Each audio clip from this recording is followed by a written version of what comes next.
Good morning, good morning. It's time for us to start our day. Good morning to you and you and you and you. Hopefully you missed me singing because it's been a while, but I figured it was time to bring the singing back. We are on lesson 81 today. I am hopeful that we're now in a groove and we kind of get the flow of things. Super helpful to watch these videos. They will stay up.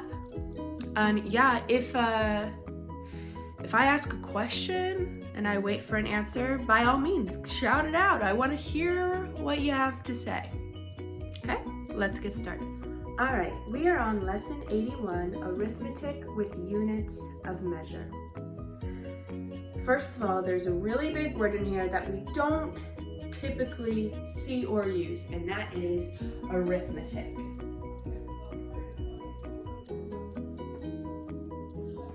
Now, arithmetic means addition, subtraction, multiplication, and addition.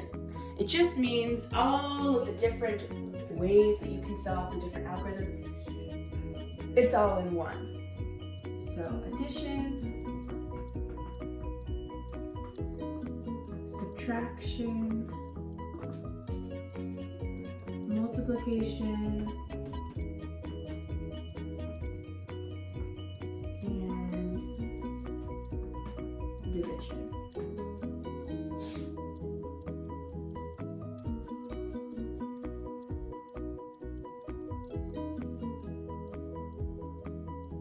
And then units of measure means measurements. So what units can we use to describe a measurement?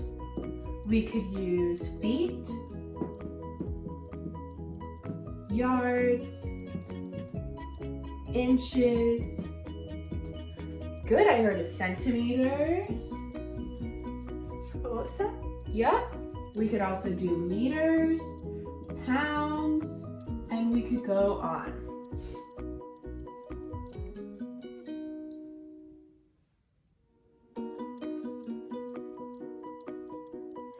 So for example, if we were going to combine 2 feet and 2 yards, we wanted to add these together, we wouldn't have 4 feet yards, not a thing. We have to convert. It's just like fractions.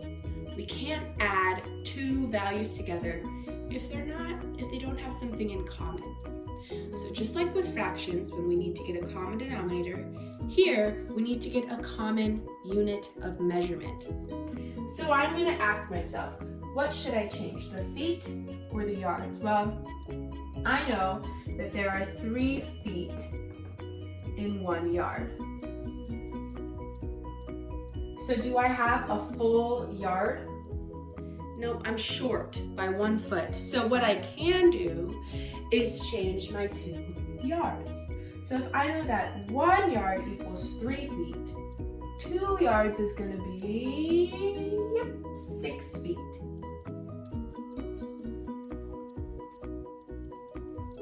So I'm going to do 2 feet plus 6 feet. 2 plus 6 equals 8 feet. How come it's not 8 feet squared? Any guesses?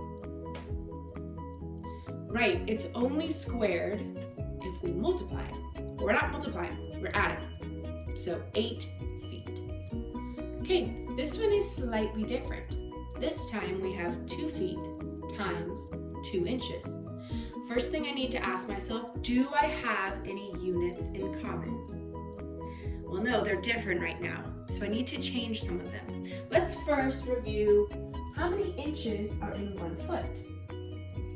Nice job, I heard it. There are 12 inches in 1 foot. So do I have a full foot over here? No, the answer is no. I'm short about 10 inches. So I'm going to change 2 feet to be inches. So if 1 foot is 12 inches, how many inches would 2 feet be? Yep, 24 inches. So now I'm going to do 24 inches times 2 inches. Okay, I want you to back up, pause. What did we just talk about when we were multiplying units? What happens to them?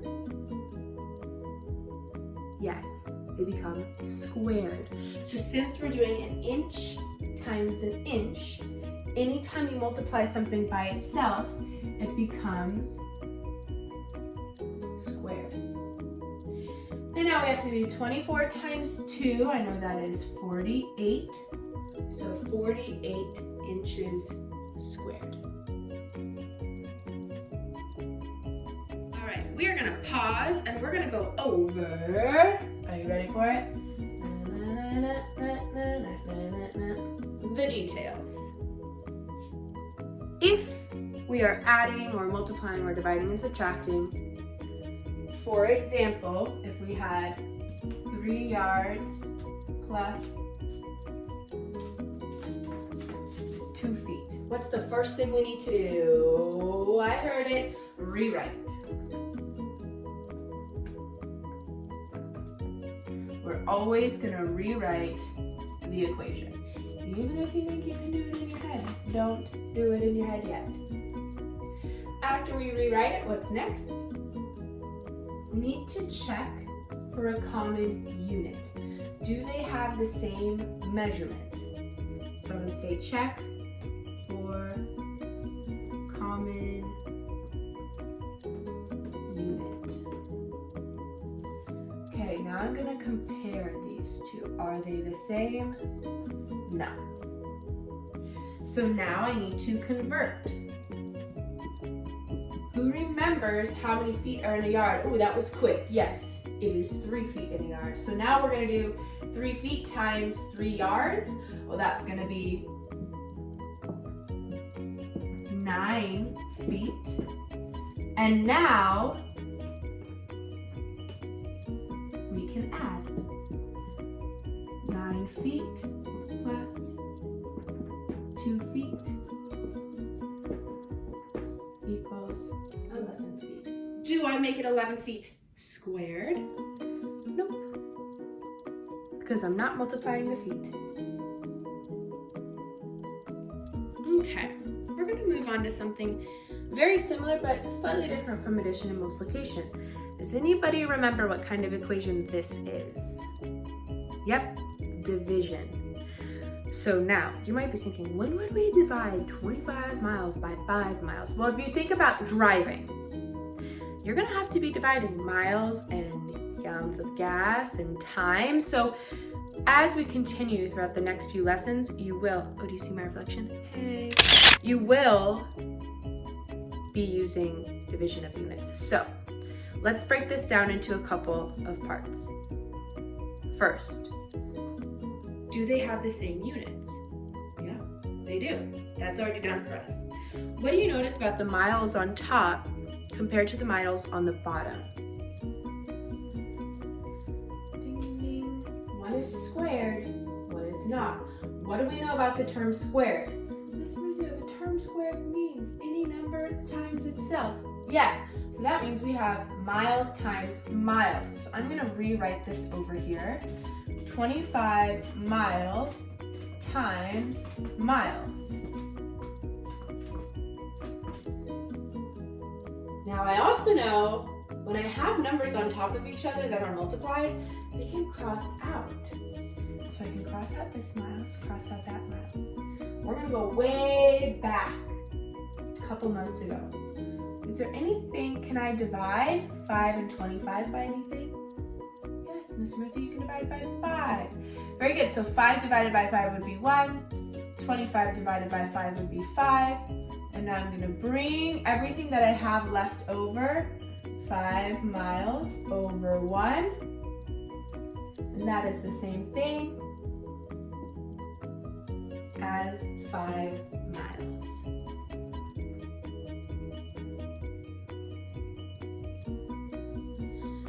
Now, sometimes you might have division problems where the units can't convert into each other. So for example, miles and gallons, minutes or miles per hour, miles per gallon.